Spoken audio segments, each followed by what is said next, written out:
ಹಾ, ಫಸ್ಟ್ ಇದು ಪುನೀತ್ ರಾಜ್ಕುಮಾರ್ ಬಗ್ಗೆ ಒಂದು ಪಯಂ ಬರ್ದಿದ್ದೀನಿ ಮೇಡಮ್, ಅದನ್ನ ಹೇಳ್ತೀನಿ. ಅದನ್ನ ಹೇಳಿ ಆಮೇಲೆ ಹೇಳ್ತೀನಿ ಮೇಡಮ್. ಖಂಡಿತ ಹೇಳಿ.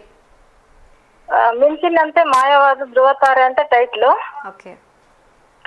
ನಟ ಸಾರ್ವಭೌಮನ ಉದರದಲ್ಲಿ ಜನಿಸಿ ಮಾತೆ ಪಾರ್ವತಮ್ಮನವರ ಕರುಳ ಕುಡಿ ಎನಿಸಿ ಸಹೋದರ ಸಹೋದರಿಯರಿಗೆ ಪ್ರೀತಿ ಪಾತ್ರರಾಗಿ ಆಗಿದ್ದ ಕನ್ನಡದ ಕುವರ, ದೊಡ್ಮನೆ ಹುಡುಗ, ರಾಜಕುಮಾರ, ವೀರ ಕನ್ನಡಿಗ, ಅರಸು, ಅಪ್ಪು, ಅಭಿ ಹಲವು ಪಾತ್ರಗಳಲ್ಲಿ ಪರಕಾಯ ಪ್ರವೇಶ ಮಾಡಿ ಅಪ್ಪನ ಹೆಸರಿನ ಕೀರ್ತಿಯನ್ನು ಇಮ್ಮಡಿಗೊಳಿಸಿ ಕರುನಾಡಿನ ಮಣ್ಣಿನ ಮಗನಾಗಿ ಸಹಸ್ರಾರು ಅಭಿಮಾನಿಗಳ ಆರಾಧ್ಯ ದೈವವಾಗಿ ಕುಟುಂಬವನ್ನು ಉತ್ತಮವಾಗಿ ನಿರ್ವಹಿಸುತ್ತಾ ಸಮಾಜಮುಖಿಯಾಗಿ ಹಲವು ಕ್ಷೇತ್ರಗಳಲ್ಲಿ ಸಕ್ರಿಯವಾಗಿದ್ದ ಅಪ್ಪು ಈಗ ನಮ್ಮ ಮುಂದೆ ಇಲ್ಲ.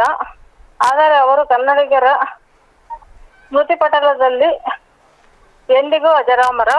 ಮುಂಗಾರಿನ ಮಿಂಚಿನಂತೆ ಮಿಂಚಿ ಮಾಯವಾದ ಧ್ರುವತಾರೆ, ಇಲಿಯಾಗಿ 100 ಕಾಲ ಬಾಳುವುದಕ್ಕಿಂತ ಹುಲಿಯಾಗಿ 3 ಕಾಲ ಬಾಳಿದ ಕೆಚ್ಚದೆಯ ಕರುನಾಡ ಕಲಿ.